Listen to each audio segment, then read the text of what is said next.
So you guys wanted to see how I made this, and I think that's pretty cool. So let's walk through it together. In my short time on this earth, I have wanted to be a great number of things, and one of those things was a special effects makeup artist. So I did pour a bunch of money into classes to learn how to work with silicone, latex, and all other things. The material we are working with is Dragon Skin Platinum Cure Silicone. Platinum Cure is the only silicone on the market that is safe for skin, so keep that in mind when you go to buy some. It also does have an expiration date, so make sure you use it before then. The design of this look is modeled after a Swiss riding belt or Swiss riding corset, and so I'm using a corsetry mesh for the silicone to grab onto. Make sure that you evenly mix parts A and B together, which is why I weighed both of them out. You can put it in one of those pressure pot things to remove the air bubbles. I don't have one, and if you're pretty careful, you should get no air bubbles anyway. I sprayed mold release on the glass surface, so that way the silicone doesn't stick. I recommend vinyl or some Nitrile gloves. Latex can sometimes make silicone not cure right. Never had it happen, but just thought I'd let you know. The trick to this part is getting it thin enough where it's a flexible wearable garment, but not so thin that it cracks. As you can see, my 10 ounces of silicone was too much, which is why you'll see me cut drips into the design later. I am using a myriad of embellishments to bring this look to life. The theme was like under the sea and all the little trinkets. I was really inspired by Iris Van Herpen's use of silicone, mostly the look where she put those crystal rocks in it, but I am a big fan of the ones where she injected silicone into the pieces.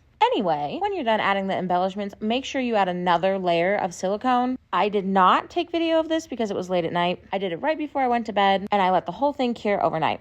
It only cures in 4 hours, but I am super cautious, and I let it sit for 18, and then I cut into it. There were a lot of complaints why my cuts weren't straight, but I am not a surgeon, and anxiety shakes can be really daunting. So I did my best. When I was pouring, I left out about a half of an inch of mesh that no silicone will get on. This is where I hand sewed the back panels to the front panels. You can run it through a machine. I just didn't trust myself. I didn't think I got it thin enough. And then the grommets in the back for lacing up. This particular corset was intended to be worn against the skin and matched with a bra top and a pair of shorts. Anyway, that is how I made it and brought it to life. I hope you guys like this longer than usual video. Tag me in a post if you try it. I totally want to see what you come up with.